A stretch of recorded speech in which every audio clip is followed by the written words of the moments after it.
Subscribe करें हमारे YouTube channel superfast news को और साथ ही प्रेस करें बेल आइकन ताकि आप हमारी लेटेस्ट वीडियो को देख सकें। नमस्कार दोस्तों, मैं आपका होस्ट एंड दोस्त दीपक चंद्र आपका स्वागत करता हूं सुपरफास्ट न्यूज़ के इस डेली बुलेटिन में, जहां हम आपको रूबरू कराते हैं दिन भर की महत्वपूर्ण अपडेट से। जी हां, पहली खबर की बात करें तो विदेशों से आने वाले हैं भारतीयों को चुकाना होगा किराया। लंदन से दिल्ली के लिए 50,000 तो अमेरिका से आने के लिए देने होंगे 1 लाख रुपये। जी हां, विदेशों में फंसे भारतीयों को वापस लाने के लिए महाअभियान की शुरुआत 7 मई से होगी। सरकार ने कहा है कि विदेशों से आने वाले भारतीयों को किराया और क्वारंटाइन का खर्च खुद चुकाना होगा। इसके लिए किराया भी तय कर दिया गया है। 7 से 13 मई के बीच पहले चरण में 64 विमानों के जरिए 12 देशों से 15,000 लोगों को वापस लाया जाएगा। लंदन से दिल्ली के बीच प्रति व्यक्ति किराया 50,000 रुपये तय किया गया है। ढाका से दिल्ली के बीच का किराया 12,000 रुपये होगा। सिंगापुर से आने वालों को करीब 20,000 रुपये चुकाने होंगे। लंदन से मुंबई, अहमदाबाद, बेंगलुरु के लिए भी 50,000 रुपये चुकाने होंगे। अमेरिका के शिकागो से दिल्ली, हैदराबाद के लिए करीबन 1 लाख रुपये होंगे चुकाने। चलिए दोस्तों, रुक करते हैं अगली खबर का, जो इजराइल से आ रही है। इजराइल के रक्षा मंत्री का दावा, हमने कोरोना की वैक्सीन को किया तैयार, इसकी एंटीबॉडी शरीर में ही वायरस को कर देती है खत्म। इजराइल के रक्षा मंत्री नेफ्टी बेनेट ने कोरोना वायरस का वैक्सीन तैयार करने का दावा किया। उनके मुताबिक Israel institute for biological research IIBR ने वैक्सीन तैयार करने में कामयाबी हासिल कर ली है। यह महामारी से लड़ाई में मील का पत्थर साबित होगी। बेनेट सोमवार को इंस्टीट्यूट के दौरे पर पहुंचे थे। रक्षा मंत्री बेनेट ने कहा कि IIBR के शोधकर्ताओं ने कोरोना की एंटीबॉडी डेवलप कर ली है। यह एंटीबॉडी मोनोक्लोनल तरीके से वायरस पर हमला करती है और इसे शरीर के अंदर ही मारने की क्षमता रखती है। बेनेट ने बताया कि एंटीबॉडी के फॉर्मूले का पेटेंट कराया जा रहा है। इसके बाद अंतर्राष्ट्रीय कंपनियों से व्यावसायिक स्तर पर इसके उत्पादन के लिए संपर्क किया जाएगा। हमें इस कामयाबी के लिए इंस्टीट्यूट के कर्मचारियों पर गर्व है। हालांकि उन्होंने यह नहीं बताया कि वैक्सीन का ट्रायल इंसानों पर हुआ भी है कि नहीं। दोस्तों, अगली अपडेट की बात करें तो वो आ रही है EPFO से। जी हाँ, EPFO की ओर से अप्रैल की पेंशन जारी कर दी गई है। 65 लाख पेंशनर्स को होगा फायदा। रिटायरमेंट फंड मैनेज करने वाले संगठन EPFO ने अपनी पेंशन स्कीम के तहत 65 लाख पेंशनरों को अप्रैल का पेंशन देने के लिए कुल 764 करोड़ रुपए जारी कर दिए। श्रम मंत्रालय की ओर से जारी बयान में कहा गया कि EPFO के सभी 135 फील्ड कार्यालयों ने राष्ट्रव्यापी लॉकडाउन को देखते हुए अप्रैल माह की पेंशन को समय से पहले प्रोसेस कर दिया, ताकि पेंशनरों को बैंक की तरफ से सही समय पर पेंशन मिले और उन्हें किसी भी तरीके की असुविधा का सामना न करना पड़े। मंत्रालय ने कहा कि EPFO के अधिकारी और कर्मचारियों ने विभिन्न तरह की दिक्कतों के बावजूद पेंशन का वितरण करने वाले बैंकों को 764 करोड़ रुपए की राशि भेज दी है। अगली अपडेट की बात करें दोस्तों तो SBI और आयकर विभाग ने इनकम टैक्स रिफंड के फर्जी मैसेज और मेल से टैक्स पेयर को किया अलर्ट। बिना सोचे समझे किसी भी लिंक पर ना करें क्लिक। देश के सबसे बड़े बैंक भारतीय स्टेट बैंक SBI ने अपने खाताधारकों को इनकम टैक्स रिफंड मैसेज के खिलाफ चेतावनी दी है। बैंक ने अपने ग्राहकों को धोखाधड़ी के संदेशों के बारे में अलर्ट किया।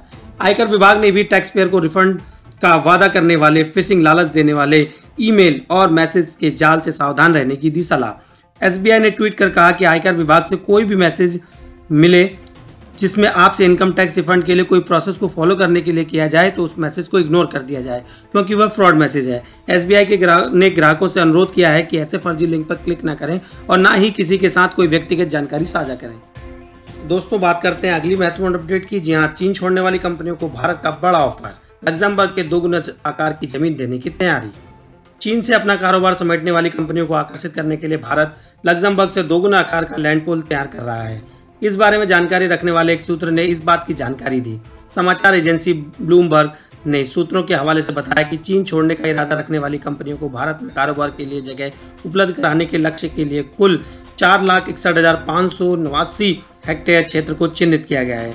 सूत्रों ने बताया कि चिन्हित क्षेत्र में गुजरात, महाराष्ट्र, तमिलनाडु और आंध्र प्रदेश जैसे राज्यों में पहले से मौजूद 1,15,131 हेक्टेयर की औद्योगिक जमीन भी शामिल है। विश्व बैंक के मुताबिक लग्जमबर्ग कुल 2,43,000 हेक्टेयर में फैला हुआ है। चलिए दोस्तों, आगे बढ़ते हैं एक और महत्वपूर्ण अपडेट की। जी हाँ, चलेंगी 12 और श्रमिक स्पेशल ट्रेनें। अगले कुछ दिनों में 60 गाड़ियां लेकर आएंगी श्रमिकों को उनके राज्यों में। भारतीय रेल 1 मई से अब तक 67 श्रमिक विशेष ट्रेनों को चला चुका है, जिसमें करीबन 67,000 श्रमिक यात्रा कर चुके हैं। रेलवे के अनुसार 4 मई तक 55 ट्रेनें और चलाई जा चुकी थी। मंगलवार को 21 ट्रेन चलाई गई, जो मुख्य रूप से बेंगलुरु, सूरत, साबरमती, जालंधर, कोटा, एर्नाकुलम से रवाना हुई। हर ट्रेन में औसतन 1,000 यात्री सवार कर रहे हैं। बिहार के सूचना एवं जनसंपर्क विभाग के सचिव अनुपम कुमार ने कहा कि मंगलवार को विभिन्न राज्यों से 10 ट्रेनें और बुधवार से 12 ट्रेनें पहुंच रही हैं। उन्होंने मंगलवार को प्रेस कॉन्फ्रेंस में ये जानकारी दी। कहा कि अगले कुछ दिनों में 60 ट्रेनें खुलने के तैयार हैं, जिनकी सूचना मिल चुकी है। प्रखंड स्तरीय क्वारंटाइन सेंटर के लिए 2900 भवन चिन्हित कर लिए गए हैं, जहां पर बाहर से आने वाले लोगों को रखा जाएगा।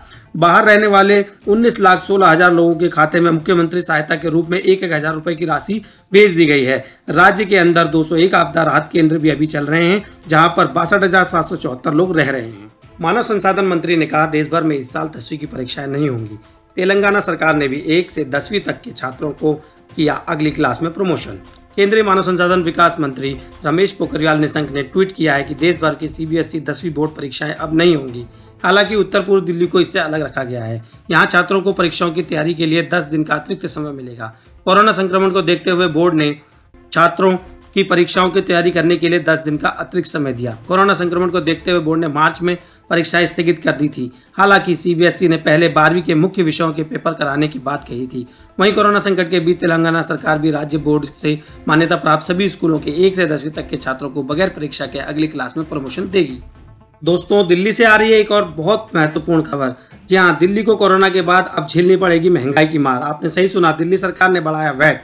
पेट्रोल 1.67 रुपये और डीजल 7.10 रुपये महंगा हुआ। 50 दिन बाद बढ़ी कीमतें।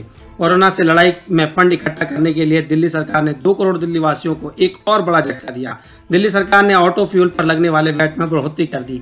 इस बढ़ोतरी के बाद राजधानी दिल्ली में पेट्रोल 1.67 रुपये और डीजल 7.10 रुपये प्रति लीटर महंगा हो गया है। सरकार के इस फैसले के बाद राजधानी दिल्ली में पेट्रोल की कीमत 69.59 रुपये से बढ़कर 71.26 रुपये प्रति लीटर हो गई है।